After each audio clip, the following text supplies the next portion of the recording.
Well, I was planning to be civil about this, but apparently the internet can be a real dickhead sometimes. But don't worry, I've come prepared.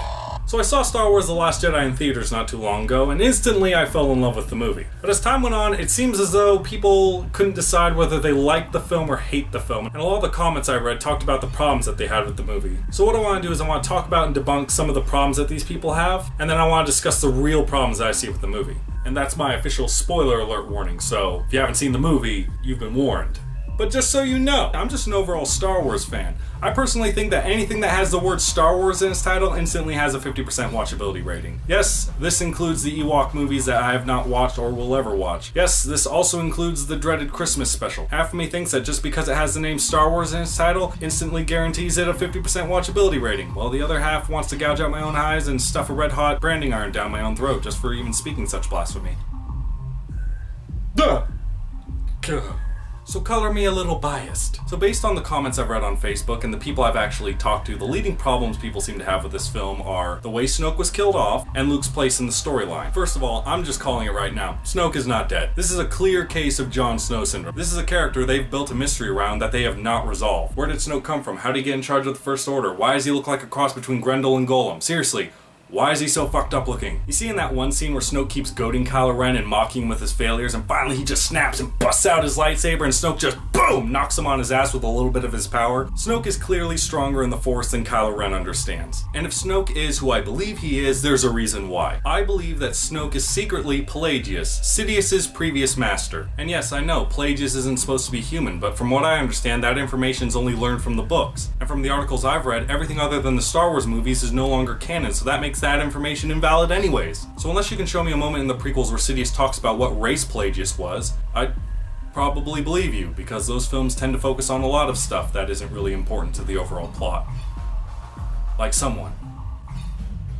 Before I get to Luke, I'm already calling bullshit on who Rey's parents actually are. Kylo tells Rey that her parents sold her for booze money because they were a piece of shit human beings. So let me get this straight. These people had no money for booze, but after selling Rey, they had enough money for said booze and a ticket off the planet? How much is the going price for selling a small child into slavery? I'm pretty sure for the kind of person that'd sell your own child into slavery for booze money, you'd be spending all that money on booze and not wasting on a ticket off the planet. Kylo is clearly just saying whatever he has to get Rey to surrender to his will and let go of whatever shred of hope she's still clinging on to. But what I like to think happens is that Rey realizes, you know what? It doesn't matter who my parents were. It doesn't matter if they were pieces of shit.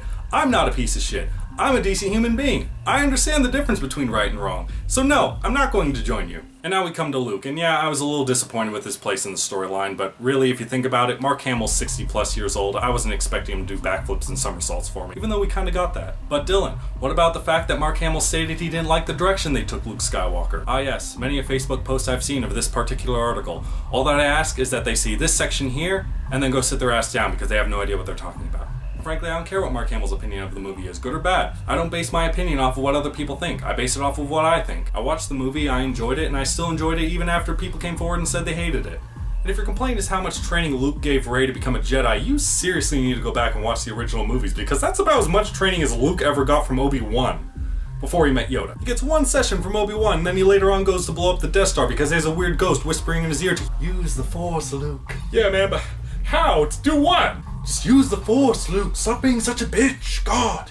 Why do you have to make things so complicated? That's not even mentioning when he gets to Hoth with no teacher and spontaneously learns the ability to force pull his lightsaber out of the snow. But nobody says anything about that. But now let's talk about the real problems this movie has. What I feel is actually the biggest problem of this film is that half of it takes place out in space, and what's supposed to feel like a high-speed chase of the Empire hot on the heels of what's left of the rebellion, it all just looks like... It just feels so slow. And when things feel slow, they feel boring. And when you have a slow, boring Star Wars movie, what do you have? A Star Trek movie. Look, I'm not saying Star Trek sucks, but you don't have the fan numbers that crashes the internet every time a new Star Trek movie's tickets go on sale. Let's talk about Captain Phasma for a second. From the moment we're ever introduced to this character, my entire thought has been, who are you and what's your place in the story? And really, it's no one and nothing. It just feels like they cram this character into the story so they can go, yep, well, we've got a female stormtrooper. And I'm like, really? What does she do? Does she contribute anything to the story at all? And they go, nothing and no, not really. Oh, so do we even get any sort of back history with this character? No.